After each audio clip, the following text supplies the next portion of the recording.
Bonjour à toutes et à tous et bienvenue dans G-Finance UMO Markets, votre émission dédiée au marché financier de la zone de l'Afrique de l'Ouest. Nous allons décrypter l'actualité de la journée du 24 février 2025. Au programme aujourd'hui, volatilité accrue sur les marchés mondiaux, indicateur clé attendu cette semaine et un focus détaillé sur les tendances économiques en Afrique et à la BRVM. Allons-y, les marchés boursiers ont été marqués par des variations notables. En Europe, le CAC 40 recule de 0,78%, impacté par la baisse de Schneider Electric. Aux États-Unis, la tendance est mitigée. Le Dow Jones progresse légèrement de 0,25%. Le Nasdaq, lui, recule de 0,60%. Or, nouveau record historique au-dessus de 2 956$ l'once. Bitcoin baisse de 2,02%, se négociant à 94 778$. Cette volatilité est alimentée par plusieurs facteurs macroéconomiques. Les investisseurs ont bien accueilli les résultats des élections allemandes, mais restent en attente de deux événements clés cette semaine. Le rapport financier de Nvidia prévu mercredi. L'indicateur d'inflation aux États-Unis qui sera publié vendredi. Ces données seront cruciales pour la trajectoire des marchés dans les jours à venir. Passons maintenant à l'économie africaine où les dynamiques sont contrastées. Nigeria.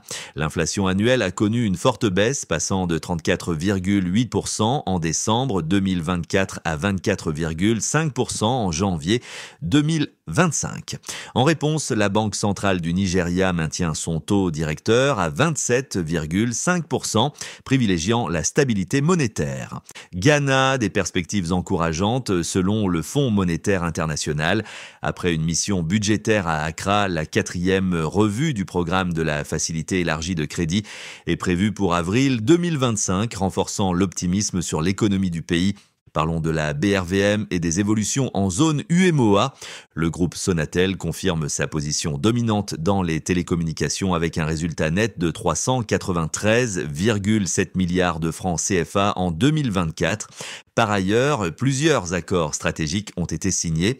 Fonds6 et Box s'associent pour accélérer la mise en œuvre de projets d'envergure au Sénégal. BAD et Standard Bank Group concluent un accord visant à renforcer le financement des TPE, PME et du commerce en Afrique. Cependant, tout n'est pas positif. Moody's a abaissé la note souveraine du Sénégal, affectant la confiance des investisseurs et la perception du pays sur les marchés internationaux. Le marché de la bourse régionale des valeurs mobilières, BRVM, a connu une journée mitigée le 24 février 2025. Après une ouverture stable, le marché a terminé la journée sur une note légèrement négative avec une baisse globale des indices. Les volumes d'échange sont restés corrects, portés par quelques valeurs phares.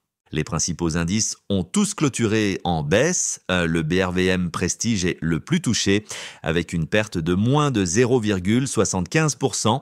Cette performance mitigée reflète une certaine prudence des investisseurs. Concernant les indices sectoriels, on note une divergence. Le secteur industriel tire son épingle du jeu.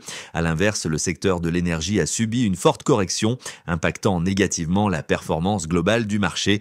Côté action, Filtizac, Côte d'Ivoire, se distingue avec une forte hausse plus 6,24% et un volume conséquent, signalant un intérêt marqué des investisseurs. BC Côte d'Ivoire suit mais avec un volume plus faible, ce qui pourrait indiquer une volatilité accrue. La forte baisse de TTLC Total Energy est notable moins 7,42% et mérite une attention particulière. En résumé, les marchés mondiaux restent sous tension avec une attente forte des investisseurs sur les annonces économiques de la semaine. En Afrique, si certains pays comme le Nigeria et le Ghana affichent des signaux positifs, la zone UMOA fait face à certains défis, notamment la dégradation de la note souveraine du Sénégal. La BRVM, quant à elle, enregistre une séance en demi-teinte avec des performances contrastées selon les secteurs. Merci d'avoir suivi cet épisode de G-Finance UMOA Markets. Abonnez-vous pour plus d'analyses sur les marchés financiers d'Afrique de l'Ouest. À très bientôt pour un nouvel épisode et d'ici là, bons investissements.